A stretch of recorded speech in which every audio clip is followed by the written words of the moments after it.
Hey everyone, welcome back to the Roto Grinders Morning Grind podcast. I'm your host, Stevie TPFL. It's Monday, so we're back, of course. I hope you guys had a wonderful weekend. It's July 25th, and we have 11 games tonight, so pretty interesting slate. Couple rookie pitchers, a couple veterans, and probably a few games that are going to get high scoring. And turn it into a Monday guest here. How you doing, Siege?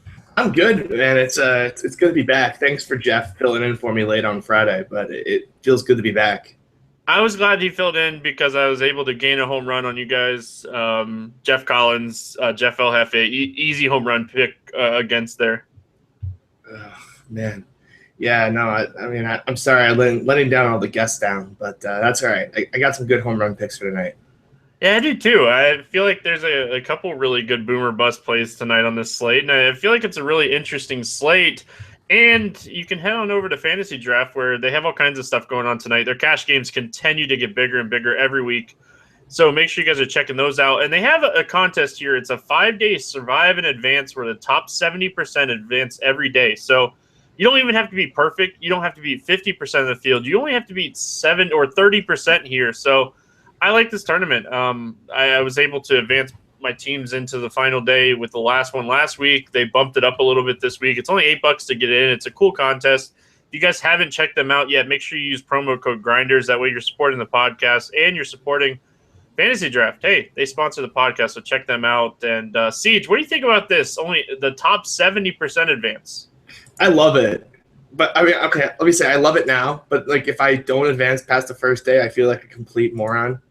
But definitely I like the format. It's a lot of fun, and I think it's not even that much of a max too. What's the max? I think it's like not as many as you think. I was trying to find it. It was 4 last week. I think it's like 4 or 5 for this one. I was trying to find it, but I can't find it in an obvious spot. Usually it's right there. Yeah. Oh well. I guess I'll find out the fun way. We'll find out maxing it out, right? Exactly. Yeah, that's exactly what I was just about to say. Usually they have it right on the top. I don't see it here for this one, so who knows? Yeah, I guess I can just max it now, right? And tell you what it is. But all right, it's something small. Let's move on to this slate. It's really interesting slate. It's I don't know if it's a cash game slate or a tournament slate, but we'll probably have a better idea when we get done with this. And we're going to start with Colorado at Baltimore. Guajardo against Jorge De La Rosa.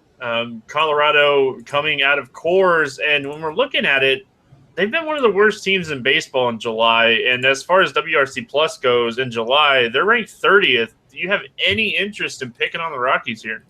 Wow, you're really making you really sold this hard, but I just can't help but think this is a really good spot for Colorado. It's a good hitter's park. It's not Coors, but it's still a good hitter's park.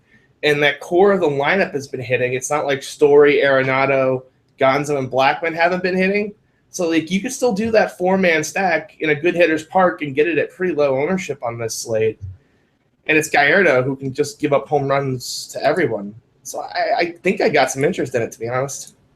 I'm right there with you. It was the hard sell, but it wasn't me selling it to play them here. And like you said, it's really been the 4, and that's the 4 we play. We don't play LeMahieu or any of these guys that are priced too high. Like Reynolds, LeMahieu, Walters, all these guys that are priced up. They're priced up like not coming off of Coors, and they're just expensive. Any interest in Jorge De La Rosa here against Baltimore? I definitely can't see myself rostering Jorge De La Rosa. There's a really good mid-tier today. I can't tell you which guys in the mid-tier are going to do well, but like the mid-tier is strong enough that someone is going to emerge. So I definitely wouldn't punt with a Jorge De La Rosa, especially when you have Mark Trumbo on the other side. Now, we already pretty much said which Rockies bats we want. Story on FanDuel, 3,400 for a shortstop, and with his type of upside, 27 home runs now for the rookie. Is there a chance this guy gets the 40? I mean, you would have to think so, right? I mean, like, has he had a more quieter, like 4 home runs in the last 3 days? Like, I haven't seen any Twitter talk about it. It's just been kind of like they were kind of on weird slates a couple days, so like maybe people didn't notice, but the guy is back like and can't miss. Yeah, 6 home runs over the last 7 games? Yeah, he's and I mean, granted they were all in cores, but whatever. It's not like they barely went over the fence. They were monster shots. Yeah, the one he hit in the ninth inning in that first game against Atlanta in that series, that was a bomb, man. Dead center. That was a shot. Like that was gone anywhere. That was not gone just in cores. All right, let's talk Baltimore bats here. I'm seeing Adam Jones and Trumbo, both these guys criminally underpriced across the industry. What's your thoughts on these guys? Yeah, Trumbo, like even in a limited sample, has good BVP. There's been 6 at bats, and 2 of the balls have left the yard. That's always what I'm looking for. I definitely can think Trumbo is a great play. I actually think he's more of a good one-off play. Kind of Baltimore's kind of been injury ridden. Their lineup just isn't as strong as it normally is, and they're kind of overpriced a little bit here. Like outside of Trumbo, like I'm not paying $4,000 for Machado. I'm not paying $4,000 for Scope. I'm not paying $4,000 for Crush. So it's kind of like I think he kind of makes an interesting one-off. What about Jones? 3,300 on FanDuel, and if we go over to Fantasy Draft, he's 7,200 over on Draft. Here's my problem, right? If I'm using Jones and Trumbo, I would have to be like part of a stack. I'm not going to do a 2-man with that because they're going to bat like 1st and 5th. And then I'm just kind of taking an overpriced guy to make it work. I think I would just rather play one, I think I'd just rather play Trumbo, to be honest. Yeah, I think Trumbo definitely has the most upside. If Reimold is in the lineup, and even if he's batting 7th or 8th, I love him against lefties as a tournament play. He always seems to like hit those random home runs off of lefties. I mean, he will be super low owned. He is exactly the same price as Mark Trumbo and Adam Jones. That's why I like him, man. I like these low-owned 8 hitters. You know, Schimpf. Like, come on, all these guys. Hey, you know, we're gonna talk about that. We're gonna talk about the Padres next, and I might have said something about the Padres getting better against right-handed pitching on this podcast. Yes, you did. And when we're looking at this game, San Diego at Toronto, the San Diego Padres are 9th in WRC plus in the month of July. So let's just, you got to kind of – they're still striking out a ton. Their strikeout rate's over 27%. So they're still striking out a ton. They're still the same strikeout team. But this isn't the same team that we just instantly start pitchers against anymore. No, it's not. And it's because of the newcomers. It's Jankowski. It's Dickerson. It's Schimpf. And they're still free on FanDuel. Like FanDuel still hasn't figured it out. And when you beat Aaron Sanchez, it's with left-handed bats. And San Diego has a couple interesting ones here. All right, Aaron Sanchez, Colin Ray. Any interest in Sanchez? Because I'm guessing you don't have interest in Ray. Sanchez doesn't have enough strikeout upside to deal with the risk, I think, in this spot. Like, I know the Padres strike out a ton, but he's faced a bunch of teams that strike out a ton. He just really never gets over 5 or 6 strikeouts, and I just can't do it. When he was cheap at the beginning of the season, before the site started pricing him up, like, the guy that has the sub 4 ERA or whatever, he was a good SP2 because you knew he was going to be consistent, and he's just priced too high to be that, solid SP2 now. Even on draft, 21-2, that's just too much for a guy that's just going to go out and have a decent game. So I'm with you. I'm not on either one of these pitchers. Let's talk bats in this game. Let's start with San Diego. Who do you have here for the Padres that you like? Yeah, I mean, on FanDuel, it's the lefties that are cheap. It's Schimpf at 2.2. It's Dickerson at 2.2. It's Jankowski if he cracks the lineup at 2.3.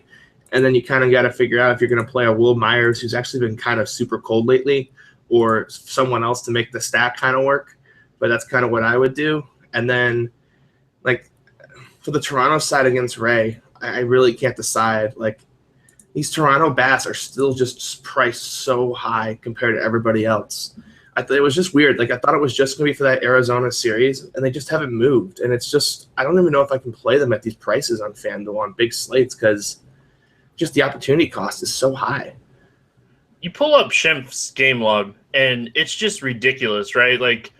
Why is a guy that has double-digit fantasy points in 5 of the last 6 and over 18 fantasy points in 5 of those last 6 games, 2,200?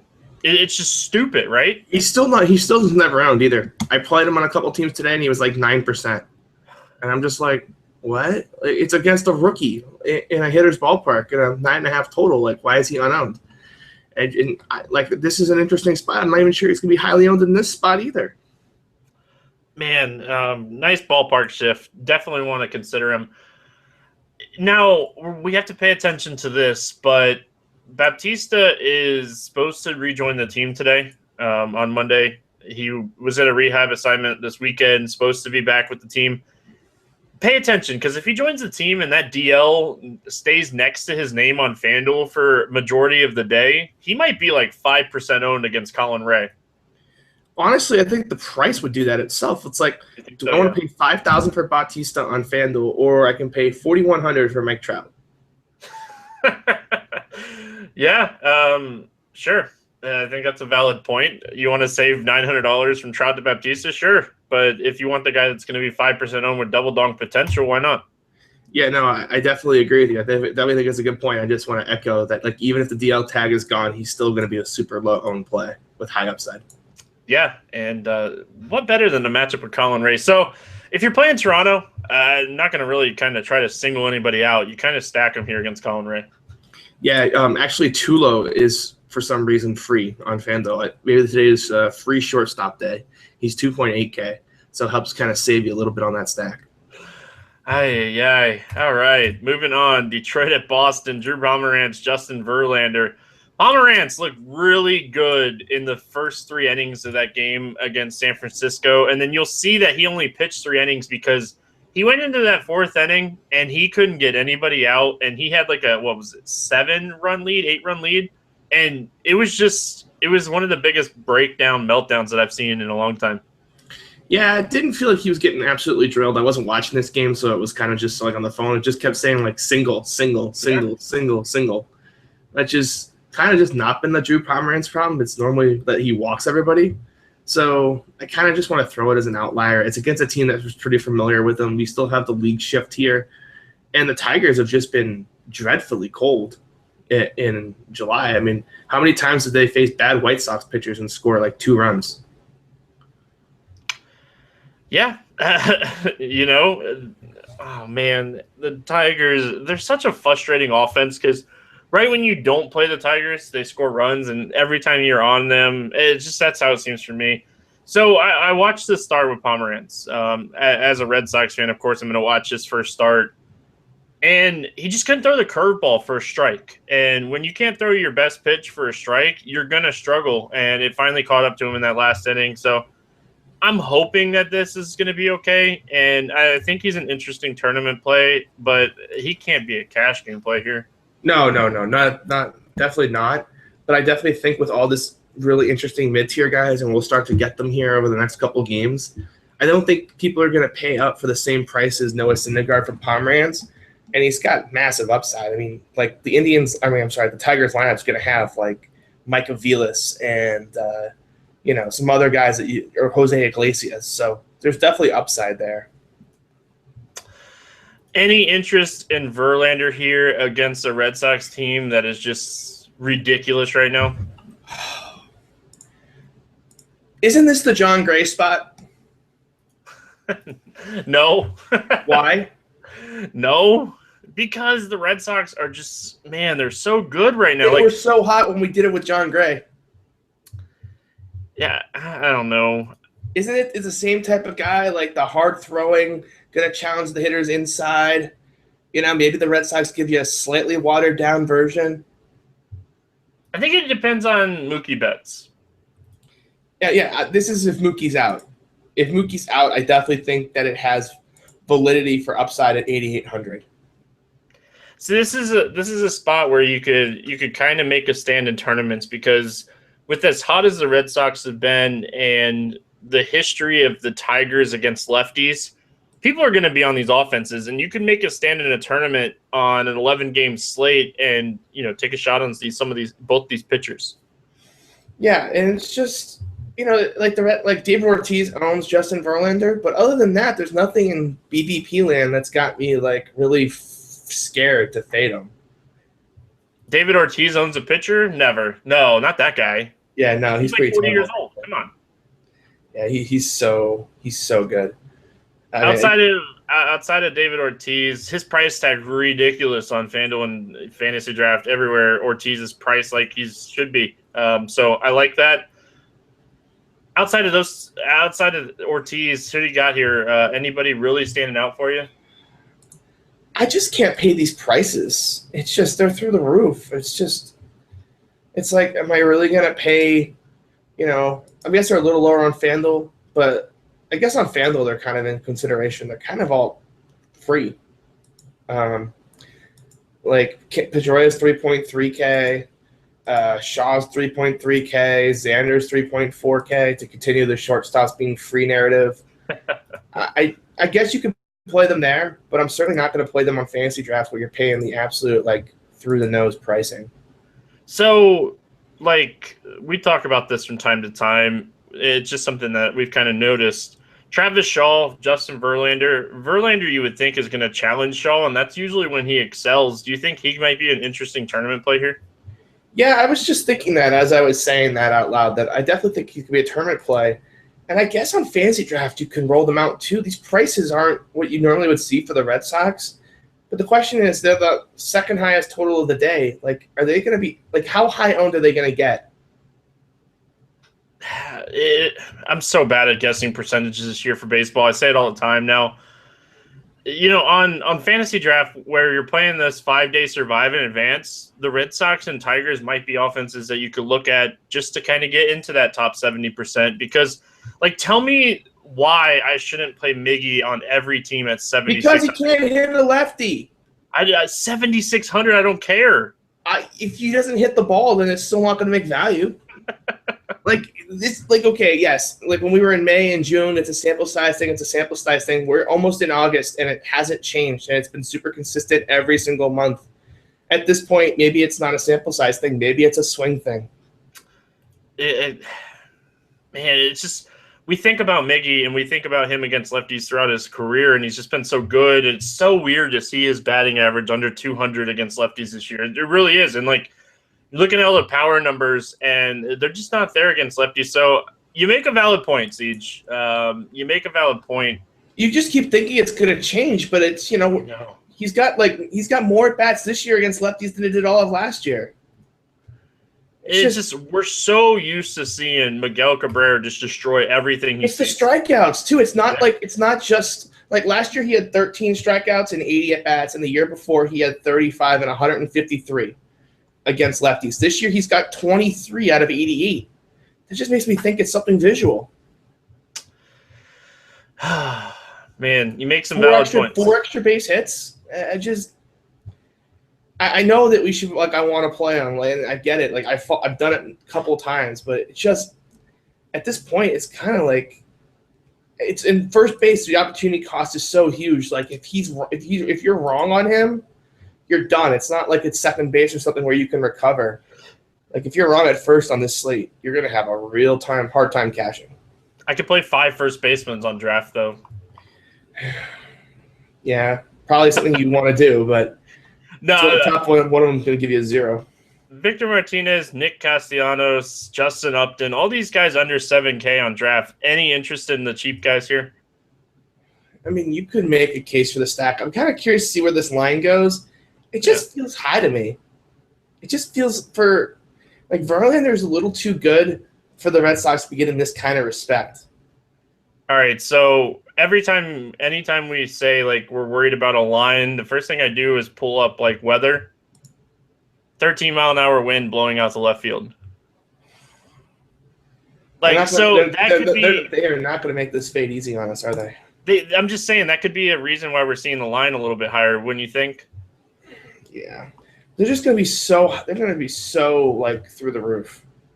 All right, I think we spent enough time, trying to dissect that game. It's an interesting and tough game. So it's one of those ones you're just going to kind of have to pay attention to the line throughout the day, pay attention to the weather. If the line starts moving down, it might be a really good game, like I said, to be different in tournaments and just play one of the pitchers. Yeah, I definitely think that's the side I'm more likely to end on. St. Louis at New York, taking on the Mets, Noah Syndergaard, Carlos Martinez. Syndergaard, pretty cheap in the start here against St. Louis. It's not in St. Louis. What's your thoughts on Syndergaard here? Yeah, I don't mind it.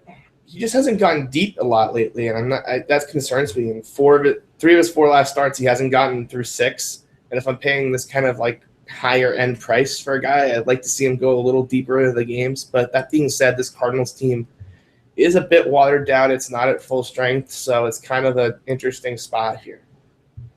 Yeah, one thing we want to pay attention to as we're doing the podcast this week, Matt Carpenter is supposed to head on to a rehab assignment this week. He's always one of the bats one of my faves. Carlos Martinez against the Mets. We're talking about watered down lineups. What's your thoughts here on Martinez against the watered down Mets? I can't play him against a team with that many lefties, and I almost think that one of the Mets is going to be on the winning tournament team. Like, someone's going to play the one-off that hits 2 home runs for the Mets in this game. All right, let's talk bats. Is there anything that you want here for the Cardinals against Noah Syndergaard? Any of these fast guys that you want to play just because of the steal? Oh.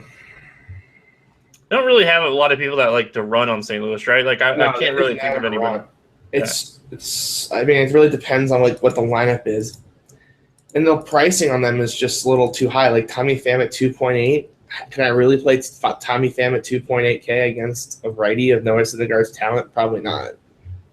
Now, looking at the Mets, one guy that stands out to me, price tag wise, Neil Walker seems a little cheap. Should be batting in the 5 spot here. And I think that we want a lefty against Martinez. You want that one-off play. Is it going to be a guy like Neil Walker? Yeah, it could be Neil Walker. It could be Curtis Granderson at 2.8K. Or may I even suggest Michael Conforto is probably going to crack the lineup at 2.2K. Yeah, cheap, man. This is a game that you got some good pitchers, so you could get maybe some bats cheap.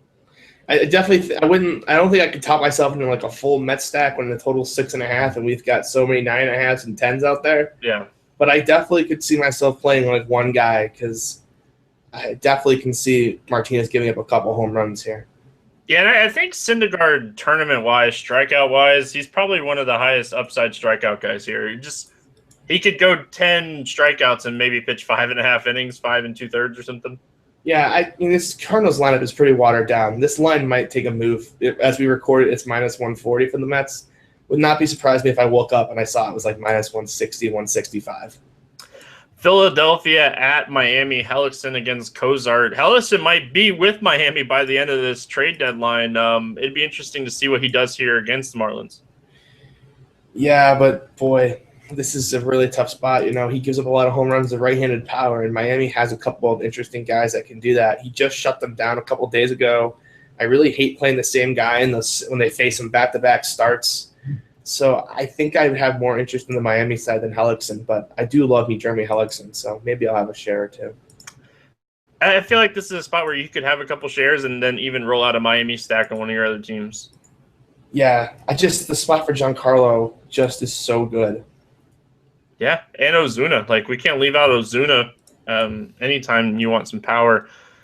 Stanton, 3,100 on FanDuel. Oh, man. All right, so Cozart, is there any interest in here in Cozart? I think this is his first start in a while, right? Yeah, he's been on the minors working on this game. I mean, it's the Phillies, so I guess the interest is higher than zero. But this guy can walk up. So I remember he had like an 8-0 lead in Shea Stadium, and I had him that day, and he just couldn't throw a strike. So that's always going to just be a concern.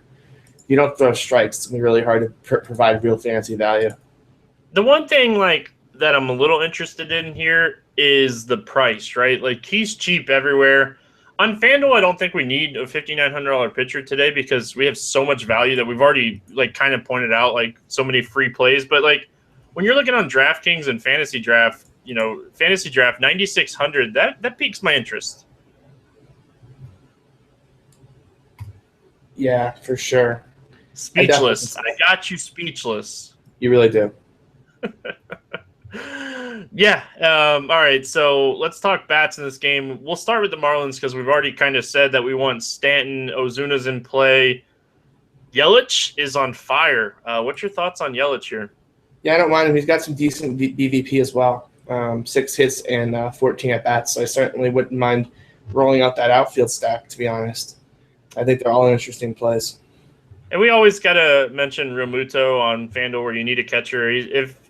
It's always interesting to see what the Marlins do. Some days he bats leadoff. Some days he bats 7th. Dietrich bats leadoff. Some days he bats 8th. it's so weird to see what type of lineup we see. But if Real Muto's in that leadoff spot, I think he's definitely in play. Catcher, bat, and leadoff. Yeah, absolutely. He's always a cash game guy. Trying to get your catchers in that top half of the order can be hard to find. And if he's batting first, there's always value there. Franco out of the lineup against Sunday, dealing with a wrist injury. Cameron Rump dealing with a head injury. He was out of the lineup against Sunday. Any interest in any of the Phillies here? No. Making my point even better for Cozart on where he's cheap. You're really going to get us to play Cozart before this day is done, isn't he? Look, I was on Kohler the other day, and nobody wanted to listen to me, and Kohler went out and threw a great game. Andres Blanco going to hit the DL too, and he was batting third with Franco out. So it'd be interesting to see what the lineup looks like, right? Yeah. No idea. I mean, Miami is favored in this game, which really should tell us everything we kind of needed to know. after Hellickson just dominated them, 5 days ago. Yeah, that's probably a good point. I'm going to make a note. Miami stack is definitely going to be in consideration for me.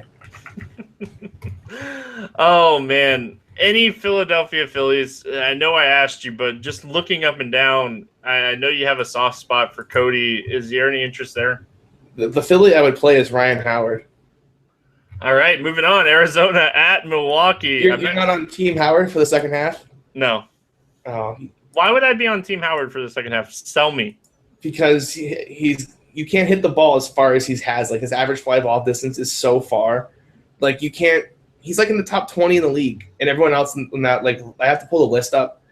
Jeff just sent it to me a few weeks ago. He's the one that topped me onto this ledge. And it's, like, every home run hitter, and then it's Ryan Howard. I just see a massive power surge coming. He's going to get a little luckier. So what you're saying here with Howard is if you play him every day, he might hit a home run twice a week? Yeah, but he's free. Getting a free first baseman that matches the production of everyone else just gives you a huge advantage. But he can go 0 for 4 like 5 days in a row too. So every hitter can go 0 for 5. So all right, whatever. It's baseball. I'll let you own that. Cozart, massive ground ball pitcher to lefties, might actually play into Howard's strength here. Arizona at Milwaukee, Chase Anderson, Braden Shipley. Any interest in Anderson? This was the line I think that threw me off the most. The Brewers against any right hand, like I know Shipley's a rookie making his debut and whatnot, but he's not like the worst prospect ever. And the Brewers just haven't hit anybody in forever, and they're coming in as like basically telling me they're going to score 5 runs in this game. Boy, that's a lot of respect for the Brewers. Am I off here? So Shepley, I knew about Shepley coming into the season. He was ranked. He's in the top 50 as far as prospects goes, and he was pitcher that was under Jonathan Gray coming into the year. But like his biggest issue over the last 3 years in Double-A and Single-A have been walks, and he's gotten his walk rate down this year in Triple-A. But the problem is he's giving up, less strikeouts. Doesn't give up a lot of home runs, but in 119 innings in Triple-A this year, the guy has a 5.81 K per 9. Like, we need strikeout pitchers against a team like the Brewers, and this guy, he has a mid 90s fastball, decent changeup, and just no curveball. And I feel like this is a spot he could get rocked. I mean, certainly Vegas agrees with you. I want the Shipley we've seen in 2014 that was just going out with a massive walk rate, but he was trying to strike everybody out. And it seems like it's tough because minor league stats, we don't have a lot of contact numbers and stuff like that. So we can't really see if he's become more of a contact pitcher and walking less people. But just kind of looking at the stats, that's kind of what I'm looking at. It's just so hard. Like the PCL, like striking out hitters is just so hard because they're all like little bandboxes. They are, but I understand it. It's just this Brewers team has just been doing nothing for so long until this Cubs series. I guess like Ron got it going a little bit, but I don't know. It just jumped off the page. It's just like the Brewers having a total over 5. I thought was a little high, but there's definitely merit to thinking that maybe the Brewers are going to go off here. Yeah, non-strikeout pitchers. I like Chris Carter in this spot because a guy that doesn't have a lot of strikeout stuff, I feel like that's when Chris Carter excels. Yeah, and his price is the fair one on FanDuel. He's 3.3K. You asked about Chase Anderson before I went on my pivot because I was confused about this game. Chase Anderson's a reverse splits guy, and against the Diamondbacks, that's just reads disaster. Yeah, Goldschmidt, he's pretty good righty. Yeah, he's one of the best. I mean, I'm not going to fade Jake Lamb at 3.6K though. I don't care that he's 0 for his last 15. Like, I've been playing him every day. I'm going to continue to play him every day. But the one guy that I really like in this game, just overall, is Gene Segura. Revenge game. Definitely will have a green light to run on either Lucroy or Maldonado. Yeah, that's definitely a good call. I like that one. Any interest in any of these other Arizona or Milwaukee bats? It kind of depends what they do with the lineup. I wouldn't mind a Yasmani Tomas if they took him out of this 8-hole. I need to remember, like, every time they play Yasmani Tomas in the 8 spot, he homers. So, like, anytime I just see him, I just need to remember to play him. They've done it like 3 times this year, and he's homered every time. B finally got a home run, in that game on Sunday. Is this spot we might hope that he stays a little hot? He was only 1 for 4 in that game. He's like 3 for his last 50. I don't know if that's actually the numbers, but he's struggling at the plate right now. Well, he hit 2 today, so looking at maybe the streak will continue tomorrow. All right, Oakland at Texas. Medgden against Martin Perez. I'll let you talk about it. I know you want to. Oakland's going to be the bad shock of the day. I'm so excited. Everyone's going to load up with Chris Davis, Danny Valencia. They're going to load up all these righties against Martin Perez, and you just can't stack against this guy. He just doesn't get lit up. He just doesn't give up home runs. He gives up lots of ground balls. Sure, he can give up a ton of singles. It happens multiple times. We've seen it. But, to win on a big slate like today, you're going to need to hit home runs, and he just doesn't give them up. We say that, and me and you talk about it a lot, but 19 earned runs over his last 3 games against the Angels, the Cubs, and the Red Sox. Yeah, it's just and it's just the same old, and it's 4 starts in a row on the road, kind of like against good spots, Yeah. And the funny thing is, like, people are like, "Oh, Martin Perez is so bad." Then you remember he's not even in the bottom 2 in that rotation. He's probably the 3rd best starter in that rotation. When you consider Kyle Lohse and Nick Martinez are viable options for that team still. Oh man! So Martin Perez, he went into Oakland on the 14th of June, and he's pitched against Oakland a couple times this year. In 2 starts, he's given up 4 earned runs in both starts, but not really. Like, he didn't get hit hard in either one of those games. He only gave up 1 home run in 14 innings. Yeah, and that's just not going to get it done. So, for me, I can see maybe there's a little weather concern here, but hopefully the weather stays clear, and a lot of people ride those Oakland bats because it certainly won't be me. Any interest on the other side here on Medgden? I really can't do it when you're an underdog and a 10.5 total. The price is interesting, but this isn't the spot. All right, let's talk bats. I know you don't love Oakland. Is there any one-off plays that you would play here? Not at those fantasy draft prices. No way. Yeah, they're priced up on draft. On FanDuel, I could see playing Marcus Semien as a one-off. Maybe Chris Davis as a one-off, but I'm not going crazy here. Yeah, I just think they're going to be too popular on FanDuel. Like, maybe on DraftKings you could do it because they're priced up to the point where people might not play them. So, like, I could see that, but certainly on FanDuel, I definitely would not use Oakland as a one-off.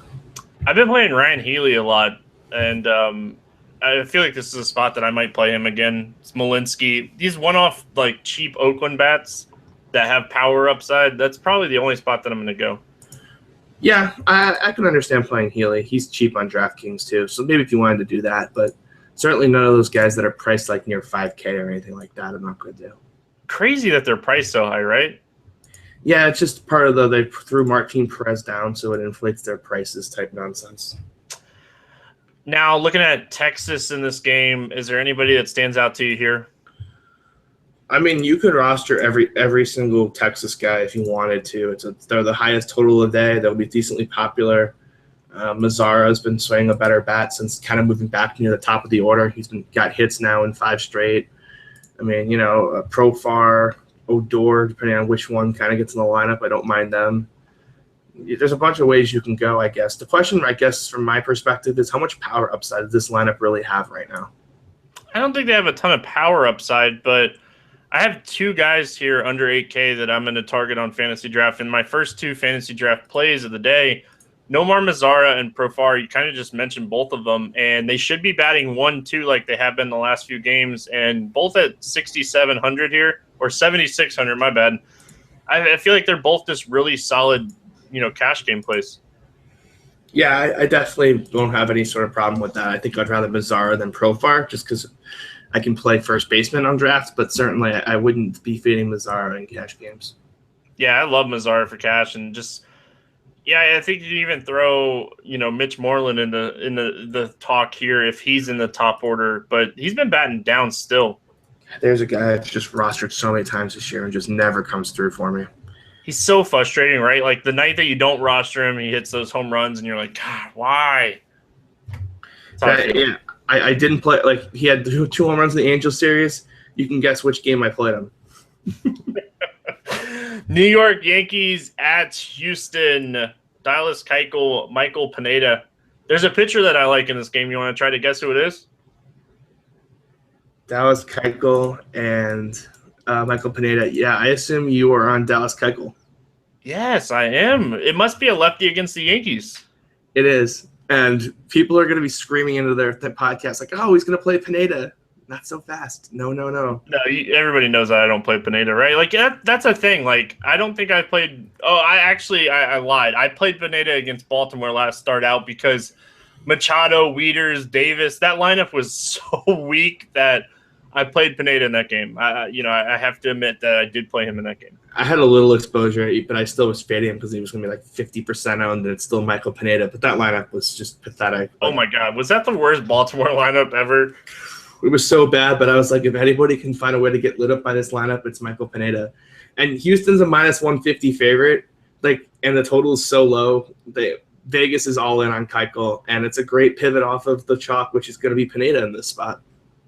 You think Pineda's the chalk? I love it. I'm so excited. He's going to be the chalk. Houston strikes out a ton. He had a really good start last time out. People are going to be like, it's coming. He struck out 8, didn't allow any earned runs. Here's my problem with starting any Yankees pitcher in general. If you have the lead, you're going 6 innings. You're not going to go more than 6 innings because they have 7th, 8th, and 9th taken care of. So that immediately just caps your upside before you even start. So it's just why am I going to play a guy that I know is not going to go realistically more than 6 innings? And Houston has so much power upside. If he leaves one of those pitches over the middle, which he did do in the Baltimore start, they just couldn't hit them, they're probably going a long way. Keuchel's 15-6 on draft today. I love Dallas Keuchel. Oh. This could be a scenario where I just end up all in on Dallas Keuchel. I'm with you, man. I like Keuchel a lot in this matchup. Outside of Castro and Beltran, I'm really not worried about anybody else in this lineup. No, and McCann will sit. He didn't sit on Sunday, so they're planning on sitting him for this game. So you're going to get Austin Romine. You're going to get Rob Refsnyder. One of Ellsbury or whatever will sit. You're going to get the watered-down lineup. Keuchel's finally been pitching better. This is the spot. This is the spot where you hop in on the Dallas Keuchel train. He's finally looked a lot better. Keuchel's starting to turn his season around. We picked on this guy at points this season, but his numbers in July and June have looked a lot better. He hasn't had a fantasy start over 26 DraftKings points the entire season. I think he goes over tonight. He sets his season high for DraftKings points tonight. Love the bold call. Bats in this game. I know it's a low total, but I kind of want some Houston bats in this game. Yeah, I definitely am going to have a Houston stack. They looked really good today, swinging the bat well. And Pineda, we talked about it. When he makes mistakes, they're over the middle of the plate, and there's power upside up and down this lineup. You could pretty much convince me to play anyone as part of a stack or anyone as a one-off. Yeah, because, man, I feel like this is a spot we could get some upside from these righties. So I don't hate him here. Is Bregman in the player pool? I meant to ask that. I meant to look. Who was it? Alex Bregman. He's 6,400 on draft. Is he a shortstop on DraftKings too? He's the he's that top prospect for the Astros. He's 3.3K on DraftKings. that's an amazing price for a kid with that much upside. And I hope he's in the FanDuel player pool too. He's not on FanDuel. He's not on FanDuel. Okay, so if you want him, you're going to have to play him on DraftKings or Draft. But I love that upside at that price against the guy who's going to throw fastballs most of the time. And if you makes a mistake, Bregman will hit it. My last fantasy draft play comes from this game.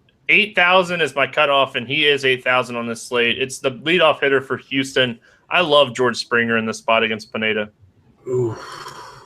I know. I'm going a little gutsy. I think that's taking it just a little too far.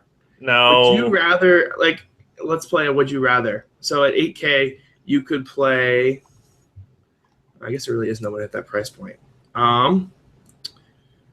That's kind of a fair point. There really is no one at that price point. I would have interest if Posey sits. I would have interest in Hamilton right around the same price. Yeah, that was what I was thinking, but he played first today, so I don't know if he's going to sit. Did he play first? I just saw that he was in the lineup. I was doing so much stuff with NASCAR. Yeah, Trevor Brown was catching. That's what got me on the stupid Yankees, which once again, for the 99th time, broke my heart this season. I'm waiting for the Yankees week. Remember every year we'd get Yankees week where they'd be 2% owned and they'd go score 12 runs in Yankee Stadium, and it was great? Let's hope it's not today against Keuchel. No. It's normally at Yankee Stadium, so you're good. They normally do it in Yankee Stadium, so where they score 8 runs in the first. But yeah, I guess outfield is kind of weak on this slate. Now that I'm looking at the prices, I wanted to do some compare and contrast, but I don't see anybody at that price point that's super obvious or coming up. He really stood out to me when I was breaking down the slate at that price range. That's right at that mid-tier price range. You can go up, of course, and get to the Trumbos and the Stantons and stuff like that, but I feel like we get a good discount here on Springer. Yeah, this is really weird. It's a really weak tier when you kind of just scroll through the names. There's just nothing there. So it looks like it's going to be a stars and scrubs day in the outfield other than Springer. So I guess if you need somewhere in that price point in cash, I couldn't get too upset about it. Glad it changed your mind. Chicago Cubs, Chicago White Sox. It's the Chicago series here. They don't call it the Subway Series, right? That's New York? That's New York. I don't know what they call this series. The Windy Series? We'll call it that. The Windy City Series? Yeah, we'll call it that, whatever. Yeah, Jake Arrieta, Miguel Gonzalez. Jake Arrieta, welcome to the Chalk. He is the Uno Numo SP1 on FanDuel today. Oh, I don't think so. You think wow, you think he's going to be chalk on FanDuel? He's 10-6 with all these cheap bats that we've talked about, and he's facing Miguel Gonzalez.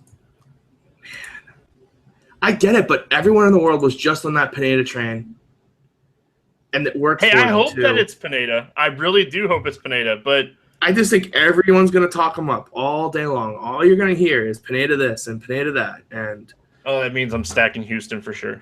I just can tell. It's had the feeling that this is going to be one of those days where you're going to look at Jake Arrieta at the end of the day and you'll be like, oh, he was 20% owned. Not that bad, but he wasn't as high owned as I thought he would be. Jake Arrieta, a lot better in that New York start last time out. We knew he was going to come around. We knew the bounce back was coming. I just feel like this is an excellent spot for him. We know how watered down and how bad this lineup has been for Chicago, the White Sox here. This is an excellent spot for Arrieta. Yeah, it's a really, really good spot against the White Sox. He's one of the guys that struggles with stolen bases, though, right? I thought we and you talked about this the other day. I didn't think so. I could be wrong, though. Let me look. I've put together a stolen base chart because I wanted to remember this.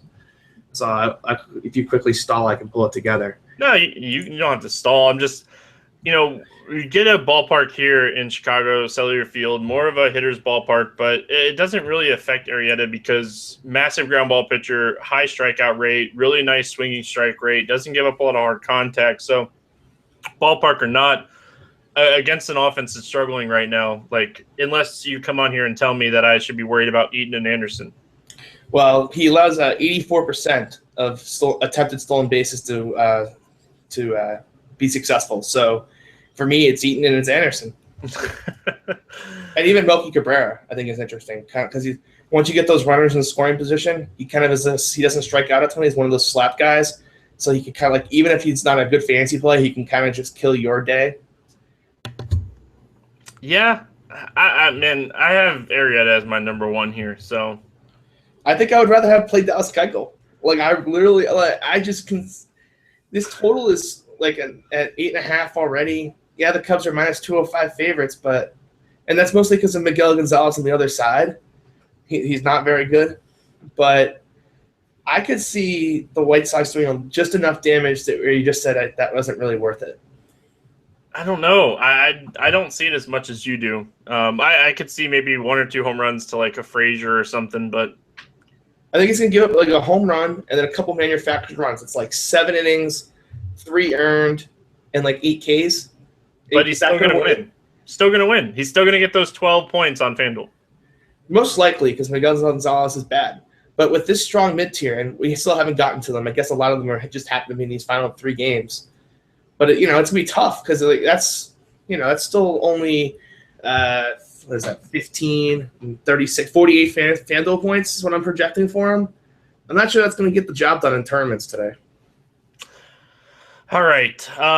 Bats in this game. I love the Cubs stack here. Pay attention to Fowler and Russell. I know they're dealing with I know Fowler was just a general soreness. He should probably be back. And Addison Russell left the game because of a heel bruise, so that might open the door for Baez. Tell me why I shouldn't stack the Cubs here. Let me see if Miguel Gonzalez's numbers have finally regressed to right-handed bats. I haven't looked at him in a while. That would be the only concern is if he's still kind of doing his thing to right-handed bats that I can't explain. But you would think the Cubs can't explain anything. I mean, I can't I even rostered Miguel Gonzalez during a start this year. It was super real for reasons I don't understand, and it's still pretty good. Still only allowing 2 walks per 9 against right-handed bats, and he's still averaging a high 7K per 9 against them. And the key is the home run rate is 0.66 per 9 against right-handed bats this year. That's a little concerning. Yeah, I like Bryant's 0.666 chances against Miguel Gonzalez here. Oh, boy. I love playing Chris Bryant against righties. That's when I play him, but I think it's going to be a pass against the guy that just has been pretty good against right-handed bats this year. For better or for worse, he just has been. Love Rizzo in this game too. He's another guy that I like. Yeah, I definitely will.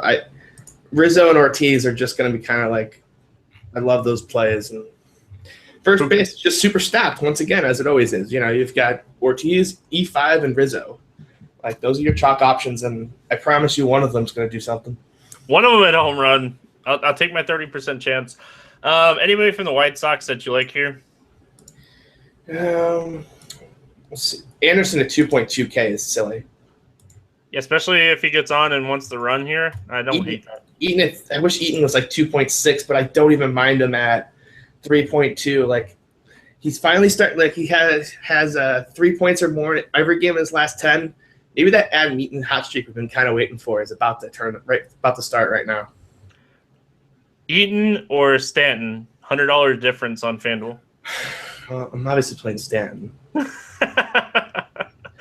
I wanted to. Oh, Trumbo, $100 difference. That's who's priced around Eaton on FanDuel. Eaton's going to be really low owned if that's kind of where your heart is.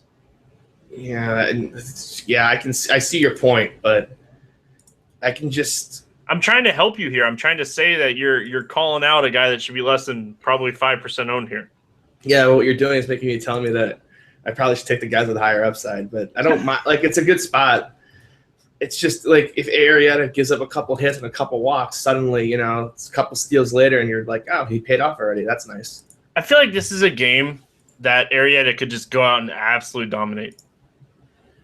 He could have one of those Arrieta type games. Or he could just get kind of shelled. All right, we're going to have to see how that plays out. I'm interested to see who your mid-tier options are going into these last 2 games. We have the Angels at Kansas City, Hector Santiago, Ian Kennedy. Is this a spot that you want to target one of these pitchers? I love both of these guys. I think of these guys are in interesting tournament spots. Ian Kennedy just, for some reason, just doesn't get the respect he deserves. Does he give up home runs sometimes? Absolutely. And he had trouble with that in the Cleveland game. It was 100 and something, and the wind was blowing out. But he still struck out 8. His K upside has been really high, and it's kind of just gone under the radar. 8 or more strikeouts in 4 of his last 5. The Angels don't strike out a ton when they're at full strength, but we're seeing lineups with Andrelton Simmons batting 5th. and Choi batting fifth. This isn't the full strength Angels lineup. This lineup strikes a little more than you think. I definitely think there's a tournament option. It's a good tournament option here. Okay. Sold me a little bit there. So here's the thing with this game. I hate this game because I don't really want to target the bats in this game, and nothing really like piques my interest with these pitchers either. Like, I don't know. Like, the Angels don't strike out a lot, so that's where I like Ian Kennedy. I just don't know about this game, honestly. Well, let me quickly pull up some stats. Maybe I can change your mind on the Angels, because this was something that it took me a couple days to realize, and finally it was the McCullers start where I had a good amount of McCullers, where he pitched quite well and struck out a bunch of batters where I started to buy in. Angels, but just not to interrupt you, but the Angels are second in WRC plus in July, and they're only striking out 14.8% of the time. Yeah, but you look at the guys in the lineup that they're actually rolling out there against right-handed bats, and they just strike out more than you think. Choi's at 23%, Soto 22%, Nava 22%, Marte 21%. Is it are those great numbers? No. But when Ian Kennedy has been striking out guys at a super high rate in these starts, as long as they're not the 10% range, and there's a couple of them down there, but I think there's more upside here than you're giving it credit for. Fair point. That's why we do the podcast. There needs to be different ways to look at it. Me personally, I'm just going to pay up, the extra couple bucks for Keuchel on two pitcher sites and pair him with Arrieta because I feel like there's enough value to do it here. Yeah, there's definitely value. I just think if you're going to play a priced up stack, I just think that this, you go Kennedy, Keuchel, and you've just got all the upside in the world. Or you go Keuchel, Cozart. Come on now. I would just rather roll out one. I would rather build two lineups, roll one out with Santiago, roll one version out with Kennedy. One of them's going to throw a gem. Bats in this game, I'm letting you have your pitchers in this game. Bats in this game, I don't really like anybody outside of Trout.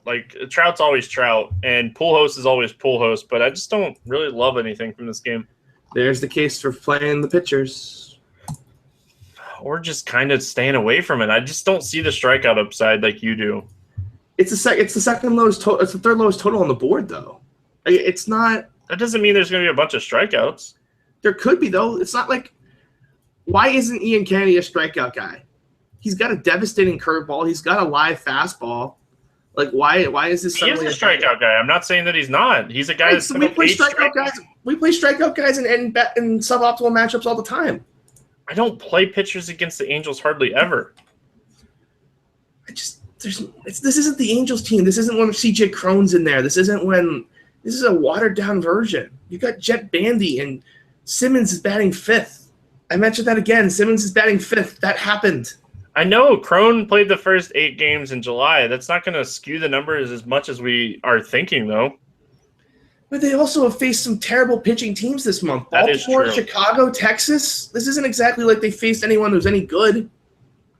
Yeah. All right. I'll let you have Kennedy. If you don't, I am the biggest Ian Kennedy homer there is. I roster the guy more than anyone. But it pays off for you all the time. He's a guy that goes out and puts up big strikeout numbers. Yeah, and the problem with Kennedy is the home run ball to right-handed power. So certainly I think Mike Trout has tournament consideration. I think that's what – if he gets burned in this spot, I think it's from Mike Trout. I don't see it coming from Calhoun or Choi, which is just kind of nice because I know where to go for a one-off in a tournament. Well, it could be Pujols too if you want right-handed. If he struggles with right-handed power, then it's obviously going to be Pujols or Trout. Yeah, Pujols did have that hot streak, but he's looked pretty bad this last series against Houston. I think the foot's starting to bother him again. I think you're going to hear a report about that in the next couple of days. Pujols is 4 for 10 with 3 home runs off of Kennedy. That doesn't surprise me. That doesn't surprise me either. When I said that, it's always nice when you just look at the BVP and it confirms everything you think. He struggles with right-handed power. 4 for 10 with 3 home runs. Yeah. Trout 1 for 6. Simmons 3 for 14. If you were kind of wondering how Simmons is done, 5-hitter. Hey, he's probably going to be the protection for Pujols in this lineup, so you got to know these things. All right, so I'll give you this. If Pujols is out of the lineup, I'll play Kennedy probably on every single lineup. It's so nice. Pujols, Trout, little 2-man stack as your hedge. Right. All right, let's talk about this last game. Cincinnati at San Francisco. Anthony Desclafini against Jake Peavy. I'm hoping you're not on either one of these pitchers, but you said you like some mid-tier options. No, it was just those last two. Okay, I was like, man, does he really like Peavy? Am I missing something here? No. Please, if I ever recommend anyone who profiles like Jake Peavy, please make fun of me on Twitter, mock me. I would never. Matter of fact, Cincinnati might be like the sneakiest of sneaky stacks. Awful ballpark against an awful pitcher, but they profile pretty well against him. What do we do with Anthony Desclafini? Because honestly, he's been pitching really good, but his Sierra and xFIP, suggests some regression from his ERA, like 1.5 runs here. Yeah, and in the past, he was a guy that just struggled with left-handed bats, and the Giants aren't lacking in those. But I hate picking these teams when they're first day back from the East Coast trip. They're not even getting the day off. That always bugs me. Like, Desclafini's won 5 of his last 6 games, and I don't know. I don't know what to do with him. Like, I don't hate it. Like, if you want to say, hey, I'm going to roll out Desclafini as an SP2 on Fantasy Draft or DraftKings, I'm not going to tell you no. You know what's interesting? Because I think what's going to happen with him is the Giants could roll out some really bad lineup like 20 minutes before lock, and people just aren't going to be considering him. Yeah. And, he's kind of he's actually got some trade interest right now. Like, there's going to be scouts in attendance at this game. Like, he could pitch a gem here. Yeah, I know. I think I read it yesterday. The Rangers are really high on him, right? Yeah. And when we're looking at his game log, over 18 fantasy points on Fantasy Draft in 6 straight starts. He's 18,000. He's going to be 5% owned. God, I actually think I might have talked myself into Desclafini on some The problem is he still has the same problems as you always have had. It's left-handed bats that he struggles with. Yeah. But he's just been complete death to right-handed bats, which is what you kind of think. So it really just depends kind of what lineup do you get. Do you get the core lefties all in there? I don't know. But when we say, when we're talking about struggling with lefties, isn't this a good ballpark that you want to struggle with lefties? Isn't it death to right-handed power? I thought it was death to right-handed power, and left-handed power was fine. I'm just saying, you're thinking how big the ballpark is. This isn't Cincinnati, so if you're going to struggle, why not go to a big ballpark like San Francisco? Yeah, no, I definitely am with you. I'm pulling it up. I don't remember if it's lefties or righties here, but somebody doesn't. I'm pretty sure it's right-handed power is death in that park, but I could be wrong. But as you look this up, I don't think that you're going to have any interest in any Reds bats, right? I mean, Reds outside of a stack. Yeah, stack. And I thought that I'll pull it up later, but Votto's really cheap on FanDuel, and Billy Hamilton's pretty cheap as well. Yeah, if you get Trevor Brown behind the plate, which I don't think you will because Posey played first today, but maybe they just give Posey a day off tomorrow and they make Brown go back-to-back. I would definitely have interest in the red stack a little bit more because Brown is a way worse catcher than Posey in terms of throwing and in terms of just overall quality of pitch, of just calling a game. Matter of fact, I can tell you what Trevor Brown's stat is. Someone put this together. This is great.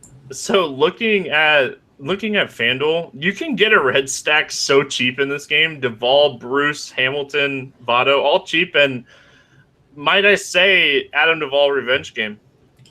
Yeah, that's a good point. And Trevor Brown has allowed 77% of base stealers over the last 2 years. So I could definitely see the Reds throwing up a lineup there where you could potentially get some steals. All right, so little bit of interesting here. The Giants ballpark allowed the least amount of home runs to lefties last year and the least amount of home runs to righties last year. Well, it's a good park for Desclafani then. It might be death to left or death to right, but either hand, lowest amount of home runs to both hands here. Yeah. Boy. Yeah, it's just so – here's the problem with Desclafani. He just hasn't walked a lefty this year. I'm not sure how sustainable that is. He's only allowed 3 walks in 118 batters faced. That's under 1 per 9. I can't see that being sustainable. So that's kind of where I worry about some regression. You make some points. I feel like I try to talk myself off of him. Like I agree with you that this made me interested in him, but I'm trying to talk myself off of the. But another thing, like we're talking about, like possibly stacking the Reds too. So if you're telling me he might get run support and pick up his 6th win in his 7th game, like I'm gonna have a little bit more interest. Like I don't know. If this game were if like the Giants had been in Seattle or something, I probably wouldn't go here. But it is really tempting, like to take the team flying east to west. And you made points about like scouts are going to be in the stands. Like I think I talked myself on to Anthony Desclafini here. It'll be interesting to see how it plays out. We talked bats for the Reds. Is there anybody from the Giants that you like here? It'd be the lefties. It would just be all the lefties. Well, it would be Belt and Crawford, right? And Pagan, Span, like I would expand it probably. I don't think that I have interest in Belt here. I really don't. First base is so loaded, and he's so cold. God, man. Yeah, he's so cold. Like if Belt and even Crawford hasn't exactly been tearing the cover off the baseball either. Desclafini. That price on FanDuel is really tempting. Desclafini. Oh man. Everyone's gonna roll out Pineda against Houston, and we're gonna have all the Anthony DeSclafani shares late. It's the solo late game. I do like that. I do like that as well. All right, let's play some home run derby before we lose our minds here. I'll let you bat leadoff here. Oh well, I know who you want to take, and like now I feel like a jerk if I take him. I don't know if you know who I want to take. Well, okay. Well, I'm going to go ahead. And with the first overall selection, I'm going to take Edwin Encarnacion. That's not who I wanted to take. I changed my pick. I changed it late. Okay. I'm going to go first base too, and I'm going to go Rizzo. Yeah, that's what I was going to do. But Miguel Gonzalez should get wrecked here, but God, I just got a bad feeling about that he doesn't. I don't know why. Oh, good. I really like Ian Kennedy, and I'm going to have a lot of exposure, so let me go ahead and hedge right now, and I'm going to go ahead and take Albert Pujols. Let me hedge with my BVP home run guy. I don't hate that at all, so I can get behind it. We mentioned this guy struggling with right-handed power, and there's not a better right-handed power hitter in baseball. I'm going Stanton. God dang it. You couldn't sleep that one by me. Come on now. No, it was as soon as you I forgot about it, but as soon as you said struggles with right-handed power, I was like, no. My last one's going to be crazy. I can't wait to say it. Oh, man. I was thinking about going off the board with my last one, too. Go ahead. You go off the board with your last one, and I'll try to find one off the board. We got to stay in order here. Why do they stay in order? I can't pass. I can't pull a Jacksonville or the Vikings and just pass. Do you want to say, like, your clock ran out and then I got to take your pick? Is that what you're saying? I mean, yeah, I kind of want to go off the board if you're going to go off the board, too, and I want to find something interesting. All right, I'll go off the board. My guy is Evan Gattis. Oh, yeah, he's been on fire. And he gets Pineda. He does get Pineda. That's so great. I'm going to stick with this off the board, and I'm going to go Curtis Granderson. Wow, where'd that come from? My remembering that I really wanted to pick on a lefty against Carlos Martinez. It's such a bad matchup for him. It's such a bad matchup. At the end of the day, if you had to pick one pitcher and not name Arrieta, Syndergaard, or Pomeranz here to pick up a win, doesn't have to score the most fantasy points, who do you have? You want to say it in unison because I think we agree? I'll let you take him, and I'll take another guy that I have. Dallas Keuchel. I'm going to let you have Keuchel, and I'm going to go Desclafini. I see Desclafini.